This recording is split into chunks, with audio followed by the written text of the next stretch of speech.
Assalamualaikum warahmatullahi taala wabarakatuh. Alhamdulillahirabbil alamin wassalatu wassalamu ala asyrafil anbiya wal mursalin wa ala alihi wa sahbihi ajmain. Pertama-tama bersyukur kehadrat Allah Subhanahu wa taala kerana kita masih lagi dapat dipertemukan walaupun atas talian untuk bersama-sama berkongsi tentang ilmu sepanjang tempoh PKP, Perintah Kawalan Pergerakan. Pertamanya, terima kasih kepada Sekretariat Fiqh dan Fatwa Fakulti Syariah dan Undang-Undang yang mengambil usaha untuk berkongsi ilmu dengan tenaga pengajar walaupun dalam tempoh kawalan pergerakan masing-masing dan kebanyakannya mungkin berada di kampung atau di kampus. Saya akan berkongsi berkaitan dengan ilmu faraid. Sebahagian daripada anak-anak pelajar mungkin telah mempelajari ilmu ini dalam semester-semester sebelum ini. So, ia boleh dianggap sebagai sebahagian daripada ulang kaji bagi para pelajar yang baru ataupun belum lagi mempelajari kursus ini. Sekurang-kurangnya kita menambah sedikit ilmu pembuka bicara untuk mengetahui bagaimana Islam mengatur hukum tentang pengurusan harta pusaka dalam Islam. Pertamanya, kita akan menyentuh tentang pengenalan sahaja dalam sesi kali ini, iaitu kita akan menceritakan mengulang kaji kaitan dengan ilmu faraid itu sendiri. Bermula faraid itu dengan kita menceritakan ataupun memberikan definisi yang mudah untuk difahami, iaitu ia adalah sebahagian disiplin ilmu dalam fiqh itu sendiri yang membincangkan tentang hukum-hukum agihan harta pusaka mengikut ketetapan yang telah ditetapkan oleh syarak, lunas-lunas syarak, yang kadang-kala disebut sebagai faraid itu sendiri ataupun daripada kata fardu, dan kadang-kadang dikenali juga dengan ilmu al-mawaris ataupun fiqh al-mawaris. So, sebenarnya ilmu ini merupakan suatu ilmu cabang dalam fiqh yang sangat dituntut untuk diketahui ataupun sebahagian daripada fardu kifayah untuk diketahui oleh setiap orang Muslim. Kerana yang pastinya kita mengetahui adalah kematian itu adalah sebahagian daripada titik hujung sesuatu kehidupan, dan mesti ada hukum yang menceritakan tentang apa yang akan berlaku selepas kematian tersebut. Salah satunya ialah berkaitan dengan kepada siapa harta si mati itu akan diagihkan. Oleh yang demikian, kita tengok hadis Nabi SAW ada yang menyebut yang berbunyi ta'allamul fara'idha wa'allimuha fa innahu nisful ilm wa huwa yunsa wa huwa awwalu syai'in yunza'u min ummati. Pelajarilah ilmu faraid dan ajarkanlah kepada manusia, sesungguhnya ia merupakan sebahagian ilmu dan ianya akan dilupakan, serta ilmu yang pertama yang akan diangkat daripada umatku. Dalam hadis yang lain juga sama juga seruan yang datang daripada Rasulullah SAW yang berkaitan dengan faraid. Ta'allamul fara'idha wa'allimuhu an-nas fa inni imru'un maqudun wa anna al-ilma sayuqbad hatta yakhtalifa al-ithnani fil faridah la yajidani ahadan yafsilu bainahuma.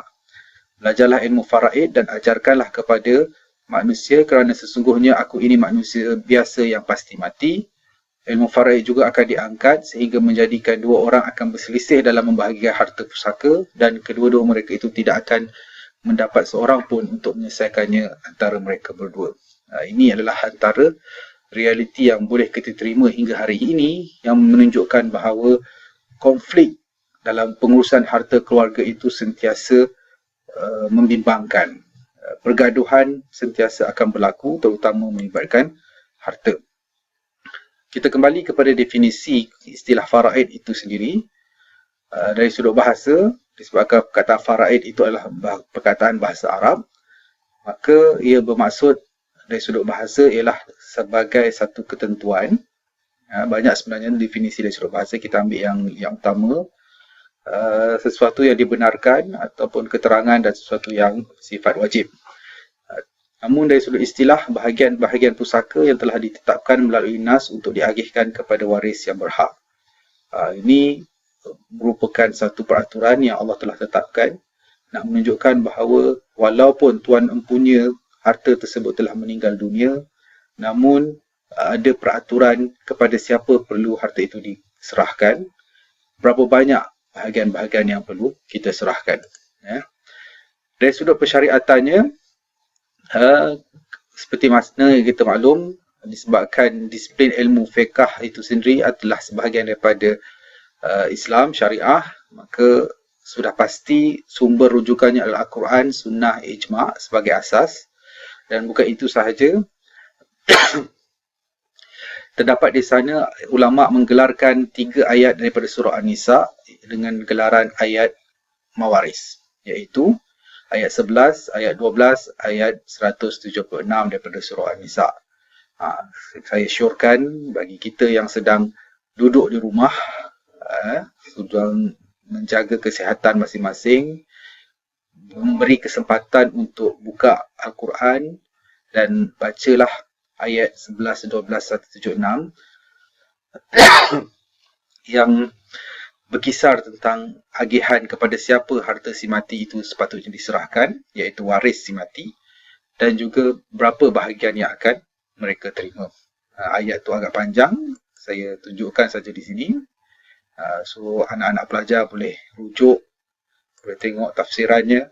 Ini ayat 11, ini ayat 12, dan ini adalah ayat terakhir daripada surah An-Nisa, iaitu ayat 176 daripada surah An-Nisa. Okay. Berkaitan dengan hukum, pelaksanaannya adalah satu kewajipan, bahkan disebut juga sebagai hukuman Allah ataupun batas-batas syariat Allah dalam ayat surah An-Nisa. Selepas disebut ayat pusaka tadi, Allah menggelarkan faraid itu adalah sebahagian daripada batasan. Dalam bahasa mudahnya, siapa yang ingkar, siapa yang melanggar batasan, maka adalah balasan yang akan diberikan kepada mereka. Seterusnya, yang ni kita terus masuk ulang kaji berkaitan apa yang kita pernah belajar berkaitan dengan hukum faraid. Sebenarnya dengan mudahnya, saya ringkaskan dalam pertemuan kali ini, kita ada 3 komponen besar yang berkaitan dengan faraid. Satu dinamakan sebagai konsep asas ataupun prosedur asas kepada sesuatu hukum itu. Kedua dinamakan sebagai waris ataupun komponen waris ataupun komponen dan bahagian-bahagiannya. Dan yang ketiga adalah komponen berkaitan dengan kaedah agihan. So, sesiapa yang pernah belajar ataupun yang ingin mendalami tentang hukum faraid, maka dia akan berlega-lega kepada 3 komponen besar ini. Yang pertama, asas tadi, disebabkan faraid adalah sebahagian daripada hukum fiqh, maka dia tidak terlepas daripada persoalan berkaitan rukun faraid itu sendiri, sebab faraid syarat penghalang dianggap sebagai perkara yang perlu kita tahu. Yang kedua, yang ini dianggap sebagai ilmu sesiapa yang ingin mengetahui hukum faraid itu, iaitu mengenali waris. Satu, dinamakan sebagai waris ashabul furud.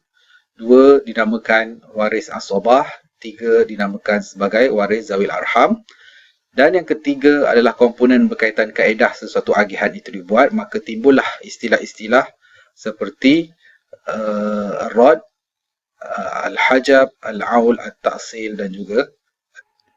So, sebelum kita teruskan kepada perkara yang detail, cukuplah sekadar kita teruskan komponen pertama sahaja sebagai tajuk ulang kaji kita. Kita kata tadi komponen asas faraid itu terdiri daripada 4 perkara, iaitu rukun, sebab, syarat dan juga halangan. Dia macam hukum fiqh yang lain lah. Mesti 3 perkara yang pertama wajib ada dan perkara yang terakhir adalah wajib tidak wujud untuk menjadikan suatu hukum itu ada. Untuk memudahkan meringkaskannya ialah rukun kepada hukum faraid itu ada 3. Satu ialah pewaris yang merujuk kepada si mati itu sendiri. Kedua adalah waris yang akan mendapat harta pusaka yang ditinggalkan. Dan yang ketiga, rukun juga adalah mesti adanya harta. Dan seterusnya ialah syarat kepada faraid itu sendiri. Kita ringkaskan kepada 4 syarat. Yang pertama ialah kematian pewaris. Dia syarat yang related kepada rukun yang pertama. Confirmkan bahawa betul-betul berlakunya kematian. Kedua adalah syarat yang berkaitan dengan waris itu. Confirm, kita kena pasti bahawa waris yang bakal menerima harta adalah masih hidup. Ketiga adalah hubungan diketahui. Hubungan yang diketahui ini merujuk kepada hubungan sebab antara si mati dengan yang waris yang masih hidup itu. Dan yang terakhir sekali, tiada halangan pusaka, merujuk kepada halangan ataupun perkara keempat dalam komponen asas ini. Seterusnya ialah berkaitan dengan sebab.